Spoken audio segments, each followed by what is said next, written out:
Tucker Carlson needs to be, tied up and put in the corner somewhere, so we never hear from him again. Welcome to this week's Wacky Moments of Leftist Extremism. And let's start off with both wacky and extreme. Joy Behar from The View issuing threats. Tucker Carlson needs to be, tied up and put in the corner somewhere, so we never hear from him again. Behar threats, those are pretty scary. Tie him up and put him in a corner. But before Tucker had a chance to be intimidated, Behar quickly issued a correction saying she doesn't want anything bad to happen to Tucker Carlson. She just doesn't want him to say the things that she doesn't like. Can I just say one thing? Yeah. I don't mean to imply that anything bad should happen. I do not mean to imply that anything harmful should happen to Tucker Carlson. I just want him to stop saying stupid things. If they can't tie you up, the left just slanders you if you disagree with them. In case you weren't aware, you are a racist and a sexist if you have any opposition to any of Joe Biden's cabinet nominees, even the ones that show horrible temperament on social media. Just ask CNN. The tweets that were told to Neera Tanden that she had tweeted that were said during her confirmation hearing, I mean, they were not pretty.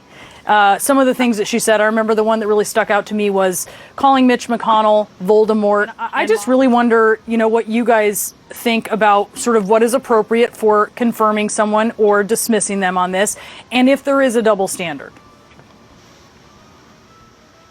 I think there's obviously... Or Kirsten, you first. Okay, yeah. I think there obviously is a double standard because you look at other people who've been confirmed, like Rick Grinnell, for example, who was confirmed to be the ambassador to Germany. Of course, Powers omits that Neera Tanden's nomination for office and management and budget is a cabinet-level position, whereas ambassador to Germany is not. But, facts, details. It's just easier to yell sexist.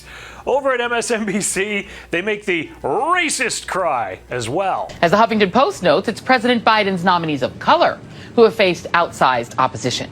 Perhaps the most vehement opposition has been somewhat bipartisan, the nomination of Neera Tanden to lead the Office of Management and Budget, which now hangs by a thread after West Virginia Democratic Senator Joe Manchin decided to put his stake down along with Republicans opposing her nomination over old tweets that he called partisan statements. Man, they don't even like Democrats that think differently. Even Senator Joe Manchin gets beat up here. The fact that we are having a conversation right now about what's inside Joe Manchin's head is just a very frustrating example of the kind of structural disadvantage faced by the majority of Americans in this country. They laid down their narrative, so now it's time to push some lies to move those racist and sexist claims even further. Because they're just blocking or attacking every woman of color or man of color that Biden nominates. Yeah, except for Secretary of Defense Lloyd Austin, DHS Secretary Alejandro Mayorkas, and Janet Yellen at the Treasury Department. They've all been confirmed, but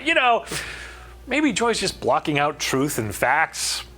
If you disagree with the host of MSNBC, you may not only be a racist or a sexist, but this week you may also be a terrorist. Chris Hayes had his very, very sensitive feelings. They were hurt because he saw Congresswoman Lauren Boebert having guns in her home during a virtual congressional hearing. Hayes' eyes glimpsed somebody exercising their Second Amendment rights, so he was pained very, very deeply. So he naturally compares her to terrorists and revolutionaries. Lots of people immediately noted that the use of guns in that way as props and the implicit threat that comes with them has a, long, not necessarily great history among various movements around the globe. Osama bin Laden, for one, liked to pose in front of a bookshelf with a gun prominently displayed. The Irish Republican Army would display guns in its propaganda posters and its murals. Cuban revolutionaries, they posed with guns all the time, too. And no single side of the spectrum has a monopoly on this aesthetic. I mean, you can see it, all over the world. It is unquestionably the aesthetic of armed struggle, of revolution or insurrection. A movement or faction that puts images of guns, the celebration of guns, front and center in its political aesthetic is a movement that's engaging in something other than what we might call the normal rhetoric of elected democratic politics. You can't escape the meaning of it. What about the meaning of a political party that puts the support of baby-killing institutions in its images? I mean, you can't escape the meaning of that. They never talk about that, though. Call for Breeze. Tell them their sense can't mask the stink of advertising over on MSNBC. Speaking of stink, it was tough to even get a whiff of information about the sexual harassment claims against Governor Andrew Cuomo on either the network newscast or the cable newscast this week. But after days of silence, they finally decided to give it some brief airtime. And when ABC did, they treated it like a joke. It comes amid new allegations of sexual harassment against Cuomo by former staffer Lindsey Boylan. In a blog post, Boylan alleging several unsettling episodes, including a 2017 flight where she says the governor joked, "Let's play strip poker." Joked? Where she says the governor joked, "Let's play strip poker." The governor joked? No, nowhere in Boylan's post does she say or even imply that Cuomo was joking.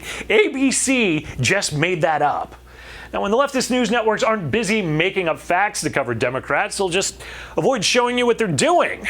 Television is generally regarded as a visual medium.